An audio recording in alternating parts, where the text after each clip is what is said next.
Today I wanted to clarify that hypnosis is a natural state of being.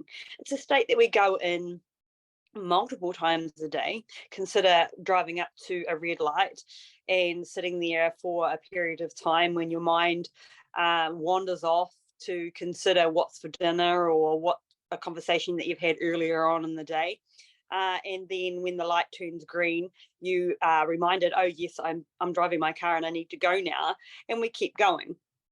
So that is exactly what a hypnotic state is, where our conscious mind is somewhat occupied or subsided, and our mind is free to wander and to explore amongst whatever may be going on into like a trance kind of state.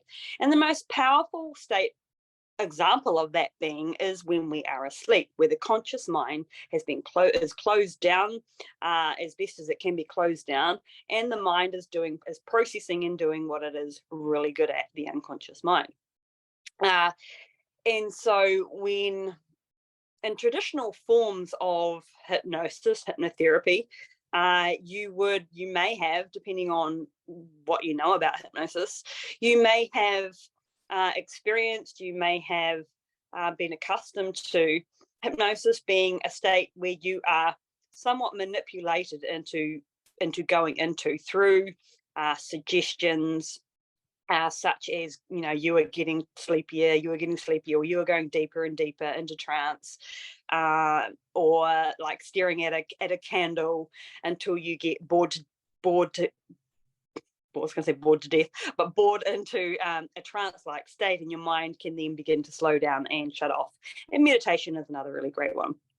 Now, why I wanted to bring this up is that by utilizing advanced conversational hypnosis, we can effectively, organically create that same trance state by posing questions to our client or the person that we are conversing with, that is going to create the same kind of process, which is an internalizing of our reality.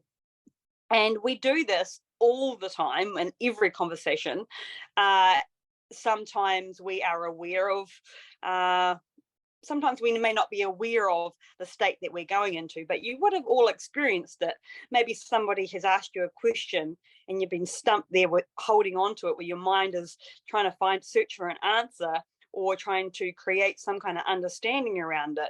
But the conversation has gone somewhere else, which you've completely lost track of, and your mind is still stuck here with that question that you've been posed. And that is exactly what I am speaking about here in regards to those internalizing questions. It creates an unconscious moment.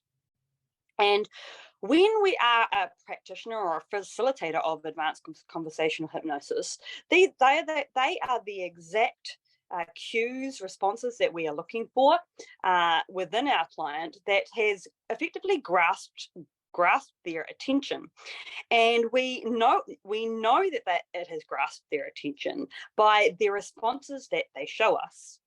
And it might be a seemingly lost look on their face. You can tell they're not quite with the conversation, or you've even paused to create that even more powerful unconscious moment. You might notice them kind of blinking fast or blinking slower. You might notice them wincing or becoming tense or taking a step back, like not feeling very comfortable within the conversation. So many things that could show up. But you, as the facilitator of advanced conversational hypnosis, are looking for those cues, because within those cues are access to the unconscious mind. And when you understand that the unconscious mind is what drives all of our actions and behaviors, our emotions, then we can best communicate with the unconscious mind to extract certain information that is going to lead us to transformation, change, a new choices within our client or the person that we're conversing with, without really us having to do any of the heavy lifting of having to know what we're talking about in regards to a certain topic, or rely or even want to impart our own experiences or our own learned education onto somebody else, because we all have a creative mind, our unconscious mind, that knows what it wants. It knows, upon creatively exploring what it wants and where it wants to go, it's the conscious mind that comes in and interrupts that process. And that's another whole video within itself.